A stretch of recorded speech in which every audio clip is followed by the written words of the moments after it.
દેવાધિદેવ મહાદેવની ભક્તિનો માસ એટલે પવિત્ર શ્રાવણ માસ। આ દિવસોમાં શિવજીની જેટલી આરાધના કરીએ તેટલી ઓછી છે। શ્રાવણ માસનો પ્રારંભ થનારો એક કંબોઈ સ્તંભેશ્વર મહાદેવ ખાતે તડામાર તૈયારી। શ્રાવણ સુદ એકમ એટલે શ્રાવણ માસનો પ્રારંભ અને શિવ પાર્થેશ્વર પૂજા પ્રારંભ પવિત્ર શ્રાવણ માસનો પ્રારંભ તારીખ 5/8/2024ના રોજથી થનાર હોય શિવ ભક્તોમાં એક અનેરો જ આનંદ ઉત્સાહ જોવા મળી રહ્યો છે। ભોળાનાથને રીઝવવા માસ દરમિયાન શિવ ભક્તો બિલીપત્ર, કાળા તલ, પુષ્પ સહિતના દ્રવ્યથી પૂજાપાઠ કરી એકટાણો ઉપવાસ કરી ધન્યતા અનુભવે છે। દક્ષિણ ગુજરાતના મિની સોમનાથ તરીકે ખ્યાતિ પામનાર કંબોઈ સ્તંભેશ્વર તીર્થક્ષેત્ર અધિષ્ઠાતા વિદ્યાનંદજી મહારાજ દ્વારા ભાવિ ભક્તોને દર્શન પૂજનનો લાભ મળે તે માટે તડામાર તૈયારીઓ ચાલી રહી છે। શ્રાવણ માસમાં ભક્તોનું કીડિયારું સ્તંભેશ્વર મહાદેવ ખાતે ઉમટી પડશે। મહીસાગર સંગમ તીર્થ જેવી પાવનભૂમિ પર ભગવાન શંકર દેવોના દેવ મહાદેવના પરાક્રમી પુત્ર કાર્તિકેય સ્વામી દ્વારા સ્થાપિત શિવલિંગ સ્તંભેશ્વર મહાદેવના દર્શન માત્રથી જ મનુષ્યની આદિ વ્યાધિ ઉપાધિમાંથી મુક્ત થાય છે તથા સઘળી मनोकामना पूर्ण થાય છે। त्रिभुवनगिरी बड़ौदा से स्तंभेश्वर महादेव कावी कंबोई दर्शन करने के लिए हम लोग आए और यहाँ की महिमा इतनी वो है कि लोगों का मन भाव विभोर हो जाता है यहाँ आने से। तो उसके लिए हम बड़ौदा से सुबह 6 बजे इतने इच्छुक थे हम लोग कि 6 बजे उठ के सब नहा धो के सब रेडी हो गए और यहाँ पे 9:30 बजे ही हम लोग पहुँच गए। तब से हम लोग अभी तक यहाँ पे घूम के सब दर्शन वर्शन कर रहे हैं, भगवान का दर्शन कर रहे हैं और हमारा मन सब लोगों का एकदम भाव विभोर हो गया है।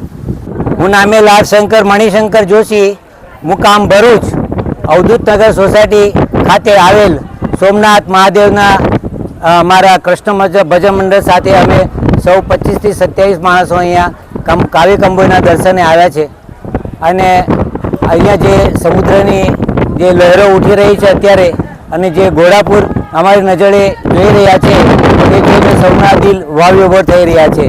ભગવાન સૌને આ પવિત્ર સ્થળ પર કાવી કંબોઈ પર આવવાનો સૌને લાભ આપે એવી અમારે અંતરાત્માથી શુદ્ધ ભાવના છે। તમે સૌને અમારા કાવી કંબોઈમાં પધારવા સૌને વિનંતી છે। હર હર મહાદેવ। હું માધુરી પટેલ છું, વડોદરાથી આવી છું દર્શન કરવા સ્તંભ મહાદેશ્વરના। અહીં આવીને મને બહુ સારું લાગ્યું કે મનને શાંતિ મળી ગઈ। જે ટેન્શન હોય એ હોય જતું રહ્યું। એવું પ્રાર્થના છે કે ફરી ભગવાન બોલાવીને મેં દર્શન કરું અને લહેરો જોઈને તો એમ મનમાં એમ ઉત્સાહ આવી ગયો કે ક્યારે ભગવાનના ફરી દર્શન કરવા આવું એમ જોઈને પવિત્ર થઈ ગયું મન। ભગવાન બધાનું સારું કરે ને એના પાછળ બધા અમારું બી સારું કરે।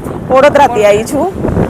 અહીંયા તમે કેવી રીતે આ પ્રેરણા થઈ અહીંયા બધા એમ સાંભળ્યું કે ભાઈ અહીં આવ્યા પછી એમ સારું થાય છે, બધી મનની ઈચ્છા બી પૂરી થાય છે એટલે મેં આવી છું કે ચલો અમારે આવ્યા પછી તમારો અનુભવ કેવો?